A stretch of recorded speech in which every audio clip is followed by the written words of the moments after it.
Hey folks, so for the second half of this week, we're looking at my favorite book of the Bible, actually, or at least one of my favorite books of the Bible. That's the book of Job. This book, oh man, so much is going on.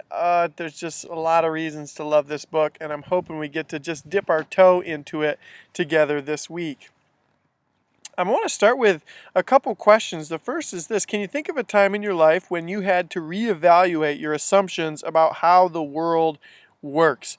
This is a lot of what's happening as you grow up. You make observations, you have new experiences, and you're constantly putting together in your head a picture of how the world works. What is this place? Sometimes this is called a mental schema. You can think about it like your brain being a series of buckets, and every experience you have, everything you observe, you file away in one of these buckets to give you this sense of, okay, this is what the world is and this is how it works. But imagine walking and someone was to drop something and it just flew up to the sky. And all of a sudden you're thinking, wait a minute, I've got this bucket called gravity and this is how things typically work. But I just saw something that doesn't fit in any of the boxes that I currently have.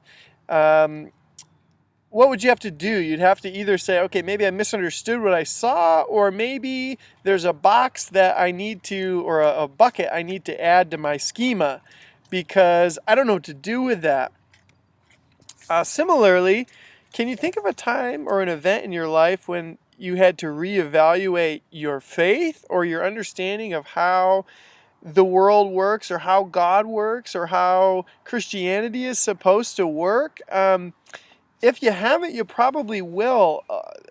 The As you go throughout your life, you'll have experiences that you think like, wait a minute. In fact, a lot of my conversations with students kind of revolve around this second question. You know, this happened in my family, or what about this? Like, what am I supposed to do with that? I don't have a bucket for that in my brain, or my faith doesn't have. My faith isn't robust enough to handle this crisis. The book of Job really deals with. What's up, honey? What's wrong here?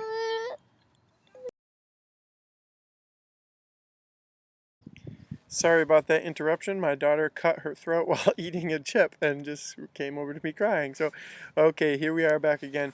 The book of Job deals with a lot of those same questions. In fact, the whole setup for this book is there are some theological assumptions about how God works, how life works, how God's relationship with humans work, and those assumptions are going to be challenged in this book. Basically, the protagonist, Job, is going to experience something that's outside of any of the categories he has in his head. I would even argue this might sound challenging, but even outside of what the biblical authors had articulated at that point, specifically the book of Deuteronomy talks about, if you are righteous, you will be blessed. If you are wicked, you will be cursed. It's in chapter 28 called Blessings and Curses. And yet in this book of the Bible, we have the protagonist Job, who's described as this thoroughly righteous man, and yet he is cursed. And we don't know what to do with that. Job doesn't know what to do with that. It's not a category he has. It's not a bucket he's got in his brain. So what do I do with this experience? And his friends, as the story unfolds, his friends will join him, and they won't be much help. They'll try to say, look, Job, this is how it works. If you are righteous, you're blessed. If you're wicked, you're cursed. You're cursed, therefore you must have done something to displease God. But Job is just baffled by this idea. He says, I didn't. I don't understand.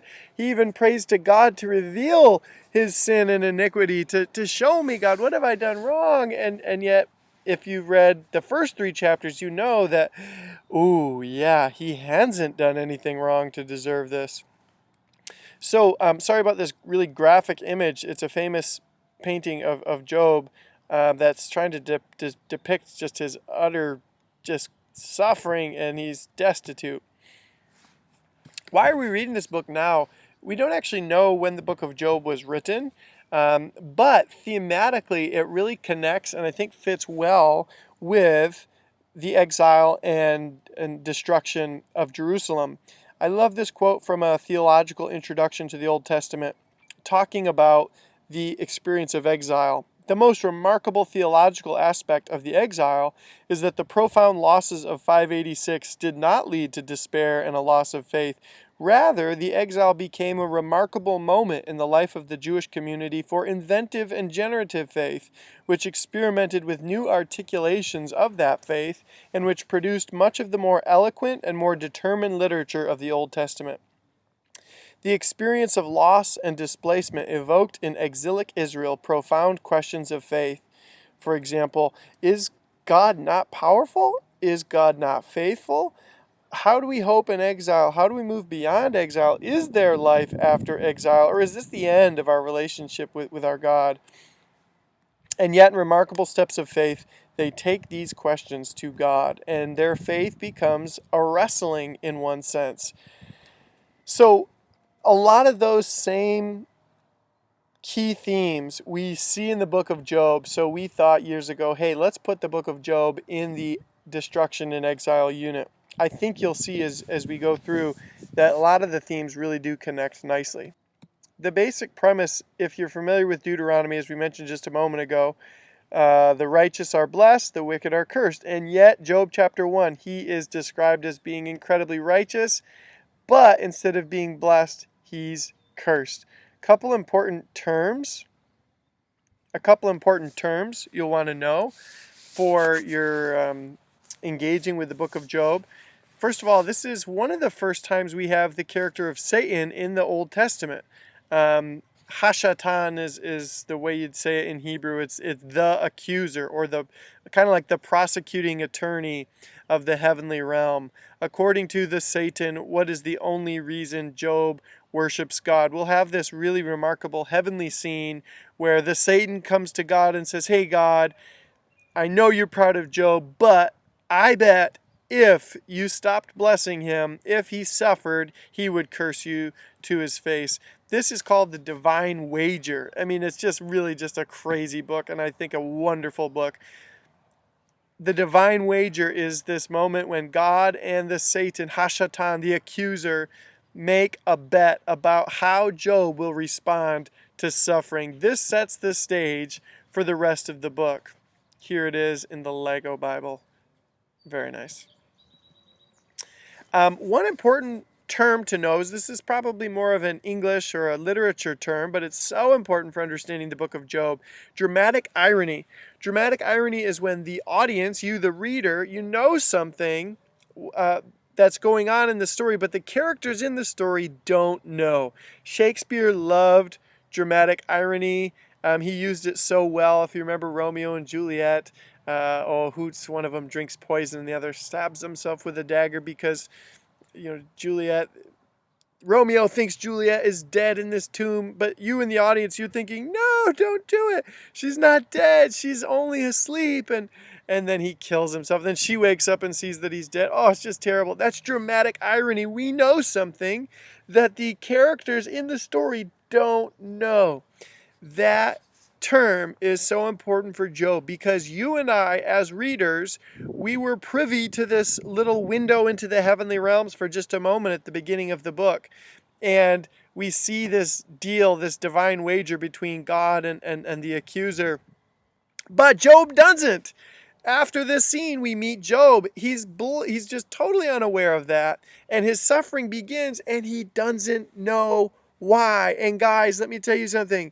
You'll go through 40 chapters of this book and he never finds out why. He's left in the dark from beginning to end as to why he suffers. That's kind of the ultimate dramatic irony. Oh, there's an example of dramatic irony for you. So we are going to start. This is list as posted below. It's the overview of Job. I recommend you start here. After that, you're going to be reading. And guys, I break this reading up. It is a bit long. Break the reading up throughout your week, but it is worth the read. I think you'll really enjoy it. And the follow-up is attached below as to what you're going to do with that reading. Thanks so much, guys.